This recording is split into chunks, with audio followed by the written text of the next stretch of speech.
Are you ready to step up your game? Let's find out how to beat your opponents with this mind-blowing way to start the game. No matter how long you've been playing or how new you are, this unusual opening will give you the edge you need to beat and outplay everyone else on the board. Get ready to unleash a wave of brilliant strategy that will change the way you play and help you win. So firstly we have the Sokolski. Even though one b4, also called the Sokolski, the Polish or even the orangutan, has never been a very famous move. It's got a lot of fans all over the world. b4 doesn't do much to change the centre, which goes against most traditional opening rules. On the other hand, the pawn move gives the queen side some room early on and lets a bishop with the fianchetto move to b2 and put pressure on the black king side. Centre game.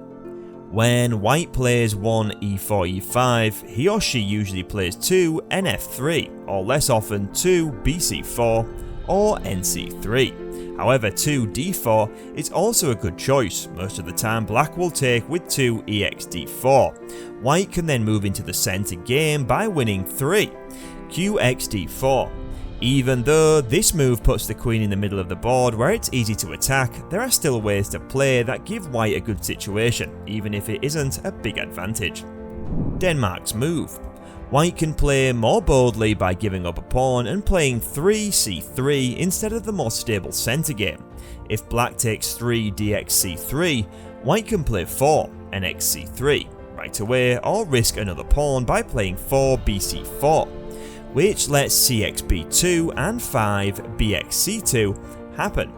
This very aggressive opening was once very common, but at the highest levels it's no longer used. Still, many beginners like to play the Danish gambit because they know it can help them win quickly and strategically.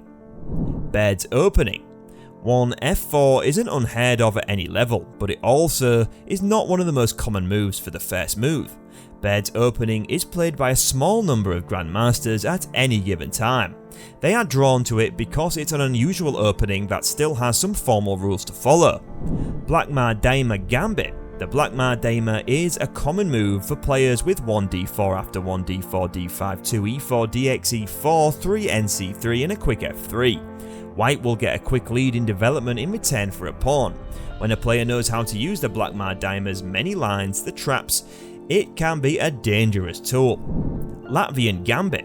The Latvian Gambit is one of black's most common moves, and it has been a source of discussion for a long time. Most experts now think that the Latvian 1 e4 e5 2 nf3 f5 is a bad move, but there's no doubt that it's a very tough opening for players who aren't also ready for it. Elephant Gambit. In a line similar to the Latvian Gambit, the elephant strikes the e4 pawn from the opposite side. Like in the Latvian, the Elephant Gambit gives black the chance to make things complicated, even if in theory they don't get enough for their piece. Albin Countergame. The Albin Counter Gambit is one of the most dangerous counterattacks in chess. It often leads to wild battles where both sides can attack the other side's king. After 1 d4 d5 2 c4 e5 3 dx e5 d4, black has given up a pawn in return for an edge in the central area, and the chance to win quickly if white makes a mistake. The Budapest Gambit. The Budapest Gambit is another bold move black can make after 1 d4 nf6, 2 c4 and e5. In the most popular move, 3 dx e5 ng4, the game becomes a fight over the e5 pawn, but both sides have plenty of other tactical and strategic options. The Grub. The Sokolski is the exact opposite of the Grob, 1g4. The Sokolski, on the other hand, often leads to a strong, if unusual, positions, while the Grob is very dangerous for both sides. It can be the start of a fierce attack on white's king side, but it also makes a pretty big weakness on white's king side right from the start. In fact, some players think that white's first move of 1g4 is the worst possible move, while others like to use it as a surprise tool. That's all for today. We'll be right back. Don't forget to give this video a thumbs up and subscribe to our channel. We'll see you in the next one.